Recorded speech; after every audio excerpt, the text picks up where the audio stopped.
దేవుడు ఉన్నాడా? లేడా? దేవుడంటే ఎవరు? మన ఛానెల్‌ని సబ్స్క్రైబ్ చేసిన వాళ్ళు. ఎస్ఆర్‌హెచ్ టీమ్‌కి 7థ్ పొజిషన్‌లో ఆడడానికి ఒక మంచి ప్లేయర్ కావాలి. లాస్ట్ సీజన్‌లో అభినవ్ మన్హర్, కబిన్ డొమినిస్‌ని ట్రై చేశారు. కొన్ని మెన్స్‌లో కెప్టెన్ ప్యాట్ కమిన్స్ కూడా నంబర్ 7లో బ్యాటింగ్‌కొచ్చాడు. ప్యాట్ కమిన్స్ ఎప్పుడు నంబర్ 7లో బ్యాటింగ్‌కొచ్చాడు అనుకోకండి. ముంబైతో మ్యాచ్‌లో తను నంబర్ 7లోనే బ్యాటింగ్‌కొచ్చాడు. సో ఎస్ఆర్‌హెచ్‌కి నంబర్ 7 స్పాట్ అనేది చాలా పెద్ద ప్రాబ్లమ్‌గా ఉంది. దీంతో ఎస్ఆర్‌హెచ్ టీమ్ ఆక్షన్‌లో నంబర్ 7 కోసం రసెల్‌ని తీసుకుంటుంది. టీమ్ పర్ఫెక్ట్‌గా సెట్ అవుతుందని ఫ్యాన్స్ అంతా అనుకున్నారు. ఎస్ఆర్‌హెచ్ టీమ్‌ని రసెల్ ఇన్‌స్టాలో ఫాలో అవ్వడం స్టార్ట్ చేశాడు. నెక్స్ట్ సీజన్ రసెల్ ఎస్ఆర్‌హెచ్ టీమ్‌లోకి వస్తుందని చాలా రూమర్స్ వచ్చాయి. దీని మీద నేను కూడా వీడియో చేశాను.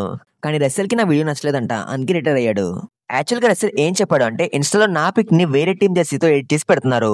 వేరే టీమ్ జెర్సీలో నన్ను చూసుకుంటే చాలా వియర్డ్‌గా ఉంది.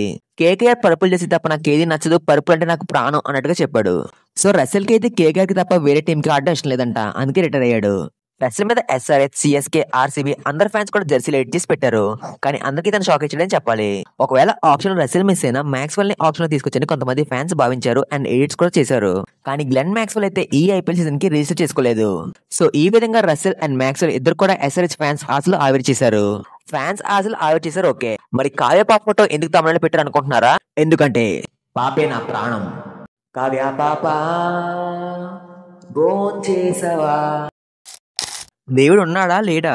దేవుడంటే ఎవరు? మన ఛానెల్‌ని సబ్స్క్రైబ్ చేసిన వాళ్ళు. మన ఛానెల్‌ని సబ్స్క్రైబ్ చేసింది ఇప్పుడు వీడియో చూస్తున్న వాళ్ళే. దేవుడు ఉన్నాడు.